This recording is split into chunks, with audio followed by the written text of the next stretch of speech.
இங்கேயே கடை.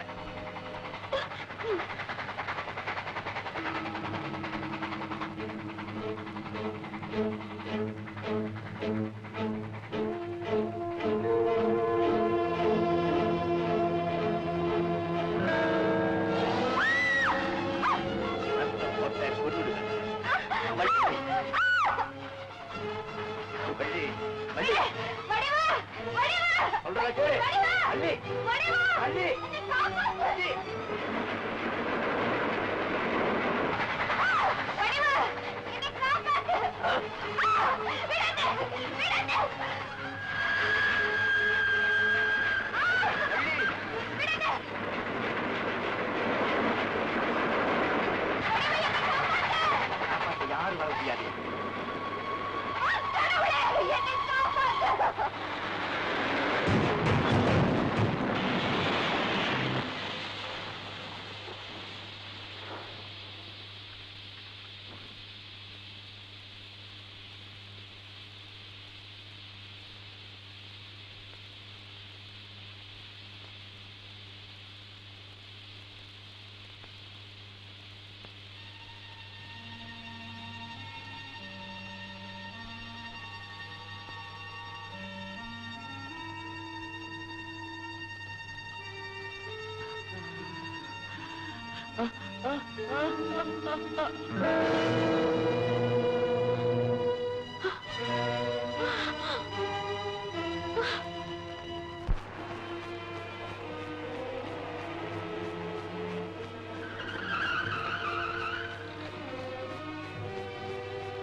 நான் எத்தனையோ விபத்துக்களை பார்த்திருக்கேன், ஆனா இந்த மாதிரி பார்த்ததே இல்லை.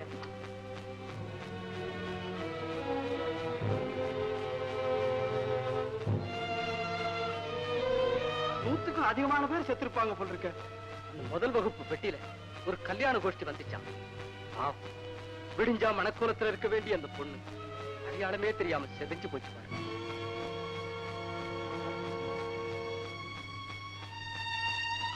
கண்ணா, வண்டி வந்தாச்சா? என்னப்பா பொன்னம்பலம் பேசாம இருக்கிற? வண்டி வந்தாளா? வண்டி லேட்டா? ஐயா, வந்த வண்டி கவர்ந்துருச்சு. என்ன வண்டி கவுந்துருச்சா? வண்டி என்ன ஆனா? வந்த பொட்டி தெரியாம ஒதுங்கிருச்சியா. என்னடா சொல்ற? வள்ளி வந்த பொட்டி நொறுக்கி போயிடுச்சா? அட ஆண்டவனே, அந்த பொண்ணு வந்த ரயில்ல தானா நீ விளையாடணும்? ஐயோ, எல்லாம் நாம நினைக்கிற மாதிரியா நடக்குது? எதாவது எப்படி எப்படி நடக்கணும்னு விதி இருக்கோ அப்படித்தான் நடக்கும். இந்த கல்யாணம் நடக்கிறதுல கடவுளுக்கே இஷ்டம் இல்ல போல இருக்கு. என்ன முகூர்த்தத்தை ஏன் தள்ளி வைக்கணும்? தங்கச்சி என்ன சொல்ற? இல்லண்ணே, நம்ம குடும்ப கௌரவத்துக்கு இந்த கல்யாணத்தை நிறுத்திட்டா 4 பேர் 4 சொல்லுவாங்க. அதனால இதே முகூர்த்தத்துல கோமதியை கட்டி வச்சுட்டா. பார்வதி அம்மா, புடவைய மாத்திர மாதிரி மனசை மாத்திரீங்களே. புயல் அடிச்சு ஒரு மரமே சரிஞ்சு கிடக்குது. அந்த நேரம் பார்த்தா அடுப்படிக்கிறதுக்கு சொல்லி கொடுக்குவாங்க. நல்லா நம்ம இந்த நேரத்துல பேசுற பேச்சா இது? நீ சும்மா இல்ல. என் மகளை விட்டுவிட்டு எவ்வளவு வருஷம் இந்த வீட்டுக்கு மருமகளா கொண்டாடணும்னு நினைச்சனாலும் அப்படி ஆச்சு. அத்தை, இதயமே பறி போயிடுச்சுன்னு நான் அழுதுகிட்டு இருக்கிறேன். இரக்கம் இல்லாம இப்படி பேசுறீங்களே. இனிமே தயவு செய்து என் கல்யாணத்தை பத்தி யாருமே பேச வேண்டாம். என்ன இப்படி பேசிட்டு போனா? தந்தை,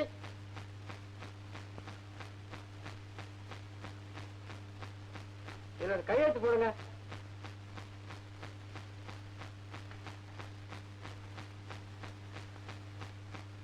எல்லாரும் வாழ்த்து தந்தி அறிவிச்சிருக்கிறாங்க. நான் எழுத்தாளர் சொல்ல வேண்டாம், எனக்கு கையெழுத்து போட தெரியும். வள்ளி, வள்ளி. என்ன சிஸ்டர், இவன் எப்ப பார்த்தாலும் வள்ளி வள்ளின்னா குழம்பிட்டு இருக்கா? பாவம், அந்த வள்ளி இவளுக்கு என்ன உறவோ? ஆமா, இவ கால உள்ள காயெல்லாம் ஆறு போயிடுச்சு. உண்மையை சொல்லிட்டா என்ன? இப்ப இவகிட்ட எதையுமே சொல்லக்கூடாதுன்னு பெரிய டாக்டர் சொல்லிருக்காரு. அம்மா, என்னம்மா? என் கூட வந்த பொண்ணு வள்ளின்னு பேரு. அவ உயிரோடு இருக்காளா? ஆமாம்மா, உயிரோட தான் இருக்கா. நினைச்சேன் அவளுக்கு சாவே கிடையாது. ஏமா இப்ப அவ எங்க இருக்கா? பக்கத்து அவளை நான் பாக்கணுமே. இருமா இருமா, இன்னும் கொஞ்ச நாளைக்கு அசையாம முடியாது. வண்டியை பார்க்காம நான் இருக்க முடியாது. இருமா, வண்டியை பார்க்க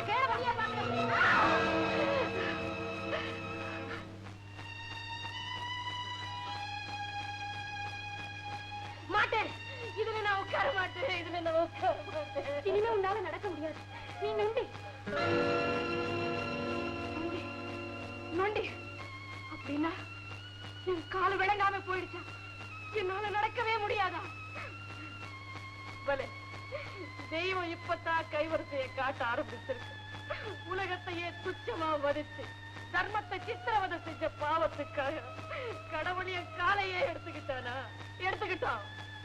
அறியாத குழந்தை புரியாம செஞ்ச குத்தத்துக்காக பெத்த தாயே ஒரு பெரிய தண்டனையை கொடுத்துட்ட மாதிரி நான் விளையாட்டா செஞ்ச குத்தத்துக்கெல்லாம் வினையா இப்படி ஒரு காரியத்தை செஞ்சுட்டானே. போகட்டும். வாழ்க்கையை சிரிச்சுக்கிட்டே ஆரம்பிச்சவங்க எல்லாம் அழுதுகிட்டுதான் முடிக்கணுங்கிறது அவன் தீர்ப்பா இருந்தா அதுக்கு நான் கட்டுப்படுறேன். அம்மா, வள்ளி இருக்கிற இடத்துக்கு என்ன கூட்டிட்டு போ. இந்த கோலத்தை அவ கண்ணால பார்க்கணும், அவ கண்ணால பார்க்கணும்.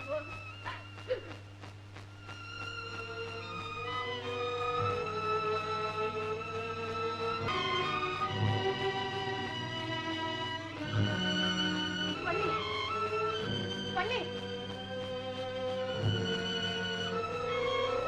வள்ளி, வள்ளி, இங்க பாருடி, தெய்வம் எனக்கு கொடுத்திருக்க தண்டனை.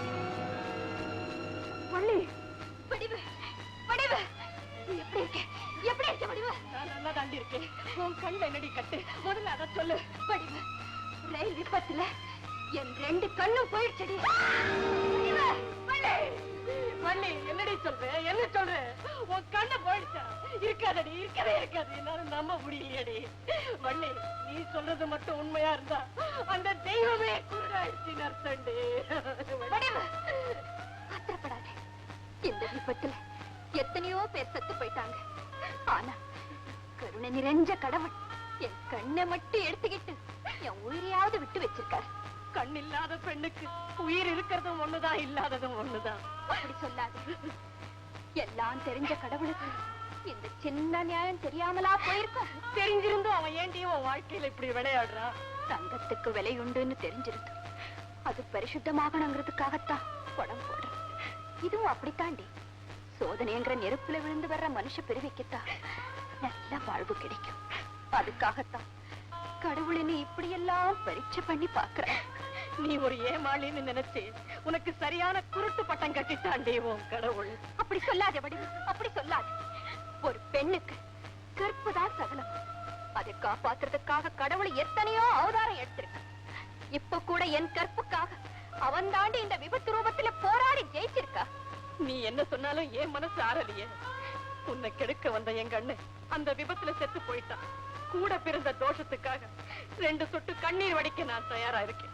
ஆனா அந்த சாவுல உள்ள நியாயத்தை நினைச்சு நான் சந்தோஷப்படுறேன். நான் செஞ்ச குத்தங்களுக்கெல்லாம் கடவுள் என்ன நொண்டி ஆக்கிட்டான். வடிவு, வடிவு, நீ என்ன சொல்ற? நீ என்ன சொல்ற? வடிவு, வடிவு, நீ நொண்டியா? அது இருக்கட்டும், என்ன பத்தி நான் கவலையே படல. நீ என்ன தவறு செஞ்ச? கடவுள் வழங்குற நியாயம் அவ்வளவு சீக்கிரத்துல நமக்கு புரியாது. பொறுத்திருந்தான் பார்க்கணும். பார்க்கலாம்.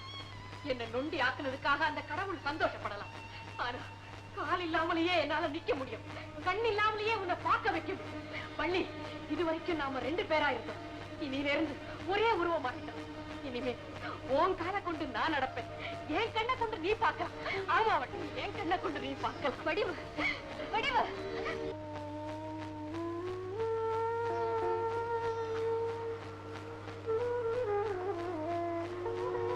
வடிவு, இப்ப நாம எங்க போறோம்?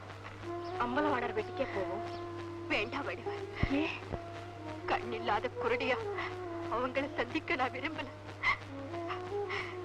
நம்ம ஊருக்கே போயிடுவோமே. அங்கே மட்டும் நமக்கு யாருமா இருக்காங்க? நீ பேசாம என் கூட வா. எப்பாடுபட்டாவது உனக்கு ஒரு நல்ல வாழ்க்கையை தேடித்தர. வா வள்ளி.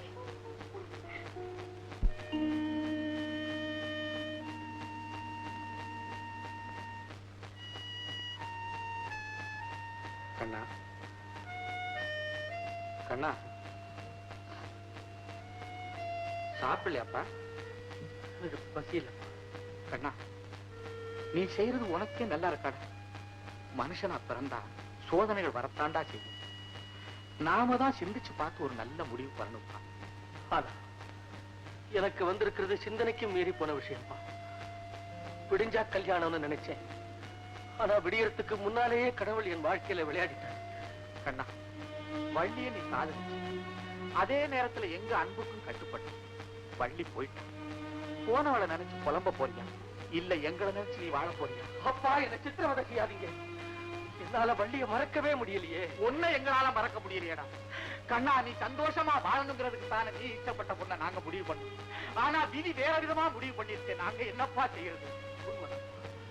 உங்க துயரம் எனக்கு நல்லா தெரியுது. ஆனா நான் வள்ளி மறந்துதான் பாருங்க. இழந்ததை நினைச்சு வருத்தப்படுறதை விட இருக்கிறத நினைச்சு திருப்திப்படுறது எவ்வளவோ மேலப்பா. கடவுள் உனக்காக கொடுத்த வாழ்க்கை முடிஞ்சு போச்சு. நீ எங்களுக்காக வாழ்ந்து காட்ட கண்ணா. இந்த வயசான காலத்துல உன் கால விழுந்து கெஞ்சி கேட்க இந்த குடும்பத்துக்கு வாரிசு இல்லாம பண்ணிடாதப்பா, வாரிசு இல்லாம பண்ணிடாத. ஆமா கண்ணா, உனக்கு கல்யாணம் செஞ்சு வச்சு நீ குடியும் குடுத்தனமா வாழ்றத பாக்கணுங்கிறதுக்காகத்தாண்டா நாங்க தவியா தவிச்சுக்கிட்டு இருக்கோம். ஆமாப்பா, நீ கோமதியை கல்யாணம் பண்ணிட்டு சந்தோஷமா வாழ்றத எங்க கண்ணால பாக்கணும்ப்பா.